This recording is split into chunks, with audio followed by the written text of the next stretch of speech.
All right, man, peace. So Kawhi Leonard, the superstar player of the San Antonio Spurs, is known for trying to stay out of the limelight. But due to many of the injury issues that he suffered this season and the attempts at psychological manipulation that have been waged upon him by MK handler slash coach Greg Popovich, he's been forced into the eye of the storm, which I think is only going to work against San Antonio in the long run. I do believe that Kawhi is going to play extremely well in the latter part of this season. He's supposed to be coming back allegedly this Thursday against the New Orleans Pelicans. We'll see what happens. But I do believe that he's going to ball out. He's going to play very well. And he's going to put San Antonio in the position where they're either going to sign him to a Supermax deal at the end of this season, or they're going to have to shop him. So then the question becomes, who will have the pieces to trade for Kawhi Leonard, and who will be in the Eastern Conference? Because I don't see the San Antonio Spurs trading him to another Western Conference team should it come to the point where they do feel like they need to move him. And the main team that I see that may trade with San Antonio for Kawhi Leonard are the Boston Celtics, and I think that he fit in perfectly there. I think that if they were to make a trade with the Boston Celtics, maybe for Jaylen Brown and a Jason Tatum and a first-round draft pick, that may be enough to land Kawhi Leonard. Now, I'm not sure exactly what the Boston Celtics cap space is like, but I think that he would fit in extremely well there, particularly looking at the system that they're running. He could partner in the backcourt with Kyrie, or he could also move to the 3 spot. So along with Kyrie and Al Horford, as well as a returning Gordon Hayward, they would certainly have enough, in my view, to be a perennial contender for an NBA championship. Anyway, they're going to talk about it. I'm going to chime in. Also, guys, please pay very close attention to the graphic that they have for Mr. Kawhi Leonard. I noted it in the video that I did on Michael Bennett and Richard Sherman. It depicts Kawhi Leonard as the ancient Roman god Janus with 2 faces, one pointing to the east, the other to the west, which is supposed to represent the quote-unquote god of keys and the god of the doorways. He is the primeval god that the Pope of the Vatican Church is supposed to be an avatar or a vicar for. Anyway, they're going to talk about it. I'm going to chime in. SportsCenter right now, Spurs fans happy this morning. Star forward Kawhi Leonard spoke to the media for the first time since January 13th, shedding some light on rumors surrounding his future with the team, his relationship with coach Greg Popovich, and how soon we may see him back on the court. Everything was done as a group. I don't feel like nothing was friction. I talk to Pop every day. He knows what the progressions were. I noted this in the last video that I did about Kawhi Leonard. He made sure that he stated that he kept in contact with Greg Popovich and that Popovich was well aware of what his progressions were. So that should tell you that Kawhi Leonard is not particularly happy with the way that Popovich tried to depict him in the media. I think that Popovich did that, number one, to embarrass Kawhi into coming back, but also with the belief that Kawhi would not want to attack him back or to address the allegations through the media. I think that Popovich, once again, is playing many of his psychological games in which he's trying to utilize Kawhi Leonard's personality against him. I think that it is a plan that's going to backfire, but we'll see. He knew what I was doing the whole entire time. You see that? He said he knew what I was doing the whole entire time. So I do not believe that Kawhi is very happy about how Greg Popovich came onto the media and stated that, or acted as if he did not know what Kawhi Leonard's status was. As well as the front office, we made a group decision, so it wasn't me just going out and saying I'm going to let this. Now, did you hear what he said? Kawhi stated that we made a group decision. So it wasn't like it was just me stating that I'm just going to go out and do this. When he says this, meaning develop my own rehabilitation program. I think that Greg Popovich may have stepped in it and he may not be able to step out of it. It's been tough, but, these guys been doing it all season. They've been playing great. No, they haven't. They've been playing well enough to stay above water. I think that you've made your point. If indeed Kawhi Leonard has sat himself out without a truly legitimate injury, as certain people have speculated, he stayed out long enough to show the team and the rest of the NBA what his effect is on the San Antonio Spurs. He's the difference between them being a 43, 44 win team and being a 60-win team. So he's made his point. I'm thankful for them, for the teammates that I do have. They understand the situation that I'm in. And, I mean, they're playing well. I just got to get back. I can't come back unhealthy. The Spurs have been surviving without the former MVP candidate. They currently sit fifth in the West. They do miss Leonard's defense, though, allowing around 5 points per game more without him on the floor this season.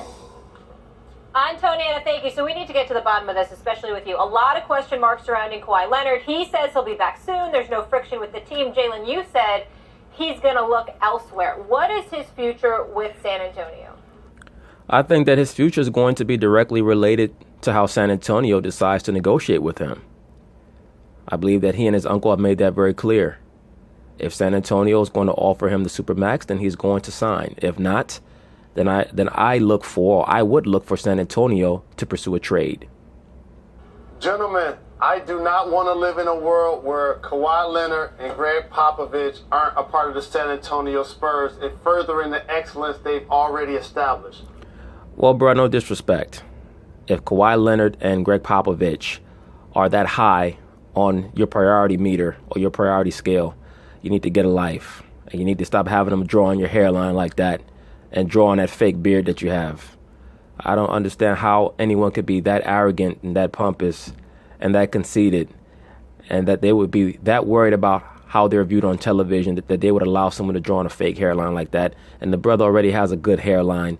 He does not need to exaggerate it to such a degree. He looks like a cartoon character. But like I was saying, look at the image of Kawhi Leonard in the bottom left. That is the image of Janus. One face looking to the past and the other face looking to the future.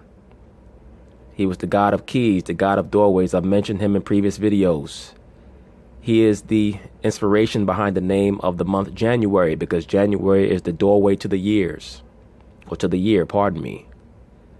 Right? It comes from the Roman word Ionoua, or Yanoua, meaning the door. Right? Yanoua or Yanoway. Yanoway is the plural, doors. Remember, there was no J in the ancient languages.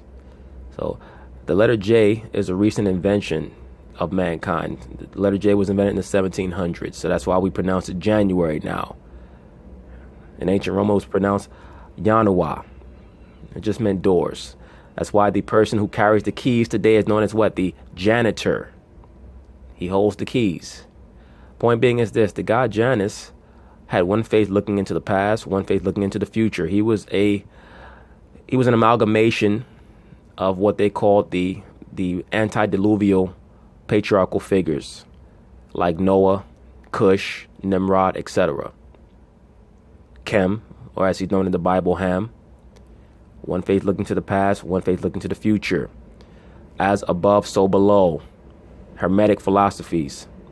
You'll see it sometimes in the study of the androgynous deity, where they will have a man's head and a woman's head. But for the most part, it will depict two men's heads. Sometimes it'll be an old man's head looking to the left, and a young man's head looking to the right. That was in reference to the dual rulership of Cush and Nimrod, or as it was known in ancient Kemet, Manes and Narmer. Okay? I say all that to say this.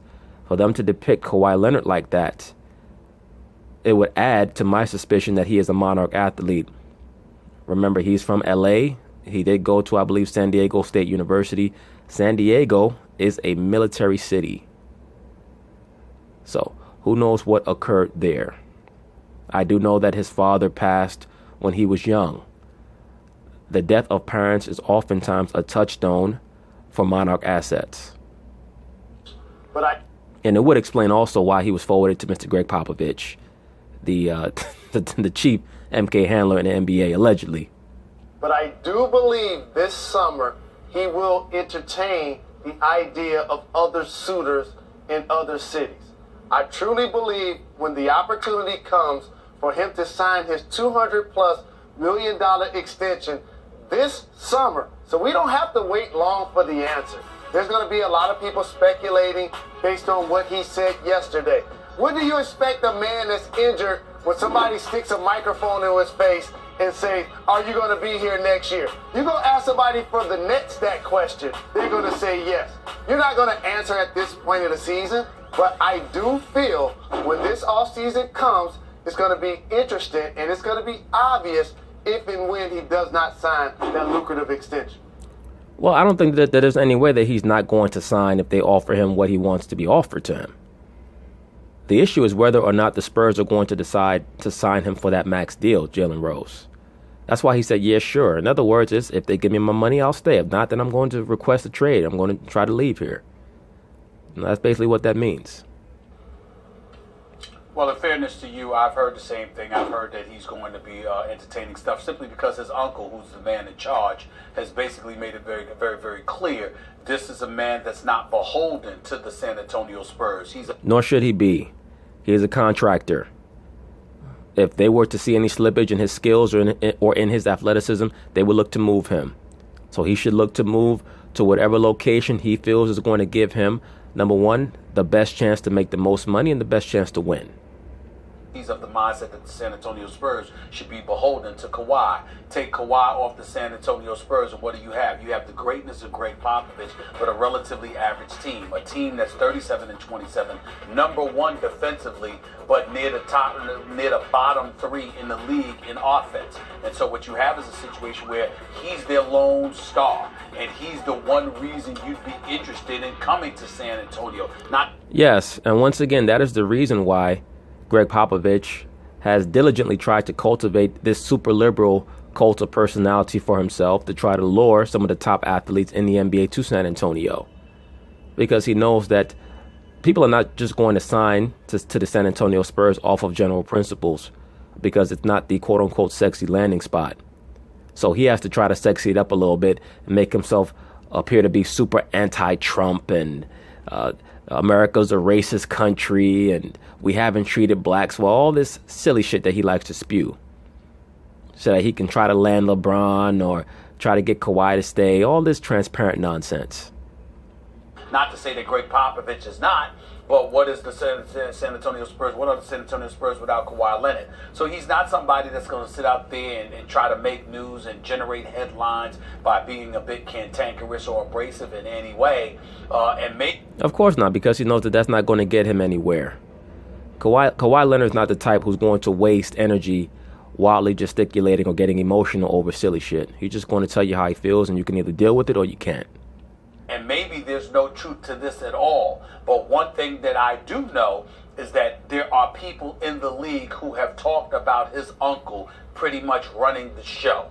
And the fact that he's running the show and he's made it clear that Kawhi is not going to be somebody who feels beholden to the San Antonio Spurs elevates the level of substance, Jalen, to what you're saying. That's what's going on. Whether Kawhi has something to do with it, one must surmise that he does because of course. Because his uncle, at least hypothetically speaking, is working for him. He's a grown man, so I assume that he's the one giving his uncle the orders, and his uncle is actionizing those instructions.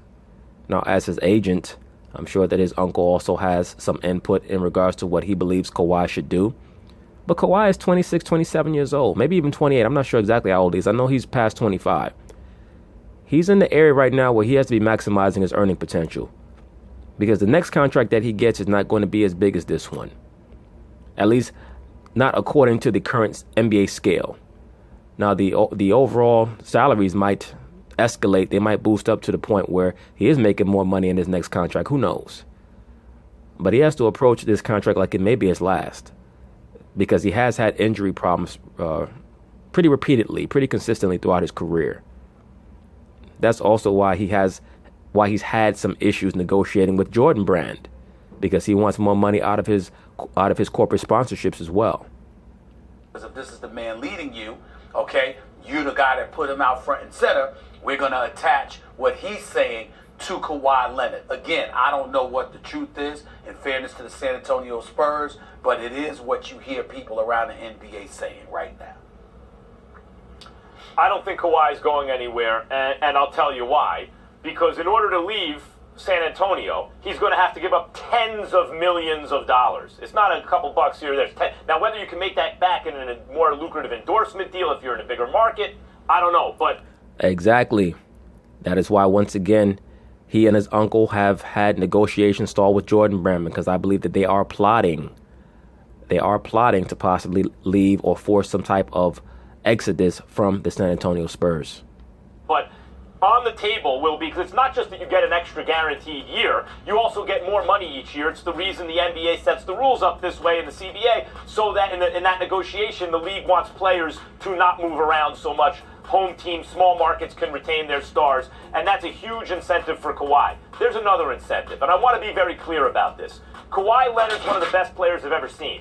He's an incredibly great and underrated player. So I'm not down on Kawhi when I say this, any more than I'm down on Tom Brady when I credit Belichick. Tom Brady would have been a great player no matter what. The fact that he had Belichick made him the greatest quarterback of all time. Belichick, in other words, is the reason for that, even though Brady would have been great without him. I get it, Max Kellerman. You're a Kawhi Leonard fanboy. He has the potential to be a great player. His sample size, quite frankly, is not great enough to allege that he should be on a greatest you've ever seen list. But you have the right to your feelings and your opinion. I like what I've seen from Kawhi, but his sample size is just too small. He won the NBA Finals MVP in 2014, basically being a fringe star player on that team. His job was to harass LeBron James and score about 14 points. He has built up steadily over the last 3 years or so. He's had a major setback this season. I need to see a lot more from him over this next contract in order to put him on any type of list as the greatest I've ever seen, or one of the greatest that I've ever seen. I don't understand how Max Kellerman could put him on such a list. Nothing against the brother, but he has a long way to go. Same thing here with Kawhi and Popovich. Kawhi was going to be excellent no matter where he was. I believe he's the best version of himself because he is playing for the best coach, period. And I don't know that you want to leave that. Whatever pressures Uncle's putting on, however curious he may be what he can do without Popovich. It's very interesting that Max Kellerman would imply that the reason why there seems to be some type of a dissolution of the rapport between Kawhi Leonard and Popovich, or Kawhi Leonard and the Spurs front office, is because of the uncle. Maybe the uncle is just someone who is allowing Kawhi Leonard's true wishes to be expressed. I wouldn't blame the uncle quite yet. And what that also implies is that Max Kellerman is associating Kawhi Leonard's very placid demeanor, very quiet demeanor, with someone who does not know what he wants or does not know what he should want. I don't see any type of correlation there. I think that Kawhi Leonard is someone who oftentimes, as they say, still waters run deep.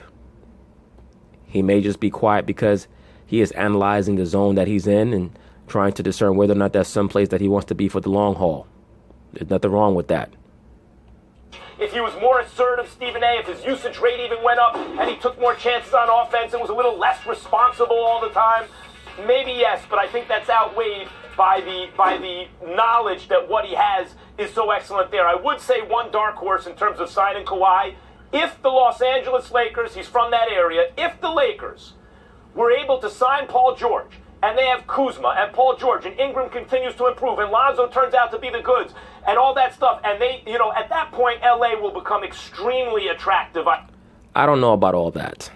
And I don't understand why people keep trying to make the LA Lakers the landing spot for every player. They can't sign everybody. And beyond that, they're already a bit forward heavy. They had to get rid of Larry Nance Jr. because they just had so many forwards on their team. Brandon Ingram is a forward. Kyle Kuzma is a forward. Julius Randle is a forward. They can only have but so many forwards.